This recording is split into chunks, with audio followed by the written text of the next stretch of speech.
Yeah, it's easy to lose track with animes when you don't have set schedules or like the DVD. If you're just watching them streamed, you just kind of. That wasn't even anything. That was just me blowing my lips.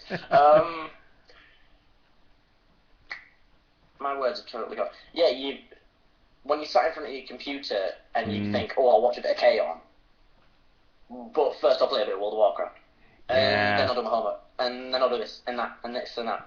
So you lose track. If it's on a DVD, sat in front of your DVD player, you're not looking at the computer. You put it on, you're gonna watch it. Very true, and it's one of the big problems I think with streaming in general is that we've got a lot of we look at the sort of diaspora of different titles, and it's a lot harder to sit down and just get all the way through. So you see a lot of people who have seen bits and pieces of things here and there, and I'm, I am chief among them. But that, there was a time in Japan and in America where if you became a fan of Gundam, you watched all of it. If you became a fan of this, and you watched, you were a serious fan. And that's changed, which is just kind of interesting. Yeah. There's just too many distractions as well when you try and watch anything, even on telly. There's too many distractions. You'll see an advert for something and think, oh, I'll go look that up on the internet, and then stop watching the program you're watching. And then, I don't know, a pig flies out of your computer, which would be awesome. Some sad news. The Future Planet Studios, who did the recent Romance of the Three Kingdoms anime, has filed for bankruptcy. And this isn't one of those, we're filing for bankruptcy because we're having financial problems and we'll come back. No, they're pretty much dead. They've all gone away. They were founded in 1999 and made a few things. They incurred a total of about $12 million US in debt to 160 creditors. Wow. And at its peak, it earned only about $12 million, so it was never doing that well. And let's see here. The interesting thing is that ANN listed some stuff from anime.biz reporting the actual numbers on that show. The Three Kingdoms' overall production budget for all 52 episodes, split between the various companies that worked on it, was about $7.8 million. So that's how much it costs to make a 52-episode anime series. Takara Tomy, the Japanese toy maker behind Transformers, financed about $3 million of that. And that's kind of interesting. That's not much money. Kind of interesting. Yeah. And granted, that did not look particularly awesome, that particular show, but oh well. True. Let me see here. Oh, yes. I wanted to mention this because it was so hilarious. I normally don't report on announcements of anime that are going to be made because it's like, okay, who cares until it actually comes out. But the premise of this is so awesome.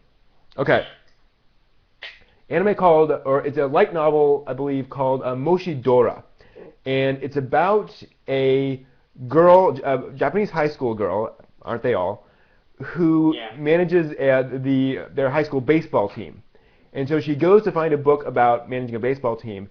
She accidentally picks up a copy of Peter Drucker's book on management. Now, Peter Drucker is like the premier business management consultant writer guy. Like, he's very famous in business circles. So he's written all these very brilliant but very stuff about, how to run IBM and GE and that kind of stuff. So she accidentally picks up this book on how to run a multi-million-dollar business and decides to run the baseball team according to that advice. So I'm really, this sounds like a lot of fun, and it sold 1.3 million copies, so it certainly is there. It's going to be a 10-episode anime series, so short, and it's going to be aimed squarely at men and women in their 30s and 40s. Wow. Yes. That is a difficult target to make, especially for an anime. Absolutely. And it's going to run at the basically the 11 p.m. time frame, so easier for folks to watch than the 2 a.m. time slots anime usually get. And it'll run on NHK General, which typically does not show anime. So that's really pretty interesting. Yeah, that's a good thing to see as well, because all around the world, other than Japan, is the market dropping for, or at least if not the market, the airtime anime gets is dropping. Yeah. And to see a brand new anime, not some old school anime just being rehashed or re-aired, Yeah. but a brand new anime being aired on a channel that doesn't regularly air anime and on a time slot that isn't or is manageable. It's really good to see that. Yeah, absolutely. It's to see that we're still. Oh, I say we. I have nothing to do with it. But anime is still holding its fort, and it's still doing well in some places. Yeah, exactly. So hopefully this will do reasonably well. Yeah, definitely. That's what we're hoping, especially in the age 30s and 30 plus. Yeah. Or more of them into anime, like people that haven't seen it. Because obviously, most of the people that are going to be watching it are just people that are already into anime, but hopefully, even if it's just a couple thousand people that watch it that have never seen anime before and get into it. Yeah. Word of mouth works. Absolutely. Question from the chat room for you, Matt. Are there any active companies in the UK anymore for anime besides Manga UK and Bees? I think that's it. I would have to look it up because I don't regularly. Yeah. I keep saying regularly, and it's kind of confusing me. I'd have to look it up because I don't usually look at it, but I'm pretty sure that's it. Yeah. I think there is a very, very small branch of Shonen Jump. Okay. If there is, it's very small, so it's just basically foreign relations, if you can call it that. But also there was one other question that I'd like to answer from the chat room. Yeah. I'm reporting from an area called West Yorkshire. That's the province. Yeah, province. That I live in. I'm not telling you the town. Even if I did, you wouldn't know it because people that live in the town next to my town don't know my town because it's teeny tiny. That's pretty hardcore. Yes, it is. I fit into the anime category in every single bit possible. I am minute and no one can see me at all. But yeah, West Yorkshire. Not much else really to it. That's the part of England that I live in. I live in sort of the north, but not too far in the north.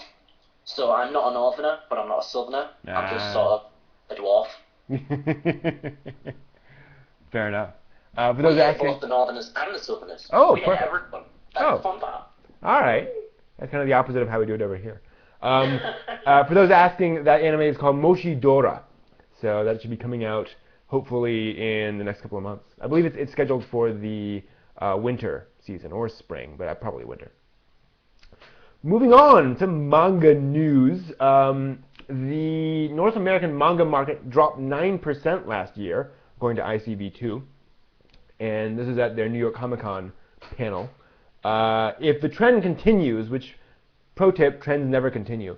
But if that trend continues, the market will have dropped 20% in 2010 compared to the year before. And will have dropped 50% since 3 years ago. But again, that generally doesn't happen. Anyway, it is dropping. That is certainly a thing. The CEO cited two main reasons. One is the lower exposure of manga-based properties on television, so we're not seeing a lot of manga-based anime on TV shows. Also, the digital strategy of the industry still hasn't really taken off, so we don't really have revenue from the digital side of things yet, not significantly. Hopefully, once that spins off, that will be significant, and we got a story about that a little later on. But that's interesting. For some comparison, according to Masaki Shimizu, who is the general manager of International Business Strategy Division at Bitway, whatever Bitway is. He says the digital manga market in Japan garners about $600 million US in every year. That's part of a $2.9 billion manga industry overall in Japan. So this is why you get anime versions of every Shonen Jump title ever, because that's how well they sell. Yeah. Well, the thing is, to get more manga stuff bought, it's not only just one thing they could do that I think would work very, very well is simply advertising the manga of whatever anime is on. You know, say Haruhi. At the end of every Haruhi episode, advertise the manga. Just say the manga exists. Yeah. That's all they need to do. Because most people that watch anime, people like us, you know, what they call aficionados, if we're going to be posh, we know that most anime were already a manga. Because that's how it works. But some people, a lot of people don't. Yeah. So they need to be told. And if they're told, they will buy it because they enjoy it. They want more of it, you know. So if we just, even if it's not, you know, a proper advertisement like in the middle of you know, primetime television of 2.5 Men, which is shown all the freaking time now. It's all that's on telly. Anyway, you know, as long as there's just a small advert at the end of the actual anime, the people that watch the anime will buy it. Yes, the people that aren't watching the anime won't buy it because they don't see it. But you know, at least you keep making sure that everyone that watches the anime knows about the manga. And I think it would be good to, you can just do a title card, you know, just a 5-second thing showing here's the manga title. Buy the manga. You read you watched the show. Now read the manga. Simple as that. And I mean, they do that a lot with the in the back of manga. You'll see a little ad for, you know, the anime or the novel or whatever's the spin-off. So why not? It's never done in either of the other two for the others. Yeah, that is the manga always advertises it, but the light novel, I think some light novels I've read do advertise the manga. But the light novels don't advertise the anime, and the mangas advertise both. The light novels barely advertise anything, and the animes don't advertise. Yeah, isn't that interesting? Okay, well, we've solved that. Well, solved is one word. Come up with a theory. Come up with it. There we go. And that works. Speaking of manga, more Boys Love manga on the way. Animate USA has launched more on the Kindle. Digital Manga Publishing, though, is going to be publishing 12 Boys Love manga on their e-manga site. The interesting thing here is that of these 12, 10 have already been printed by Tokyopop in the past. 2 are digital exclusives. So the physical versions won't be coming out for another couple of weeks, but you can go and read them online now, which I think is a really smart way of doing it, rather than kind of you know, essentially pushing things back until the books have come out. Get the digital versions out there. If folks want the physical versions, great, but at least that will hopefully keep some pirating from happening, which would kind of be nice. Who knows? Pirating's a growing problem. But still, the ironic thing is, even the people advertising against pirating pirate, it just happens that no one on the planet has not pirated something. Be it music, anime, TV, film, or a picture. Just downloading a picture that does not belong to you is piracy. If it has a copyright logo on it, and you're just taking it, that's a form of piracy. It's something we cannot avoid. You know, even if we have if all our information is uploaded directly to our brain, there will be some way to pirate stuff. It will happen. What people need to stop doing is, instead of attacking pirating, give people reason not to pirate. Rather than just say, don't pirate, which doesn't work.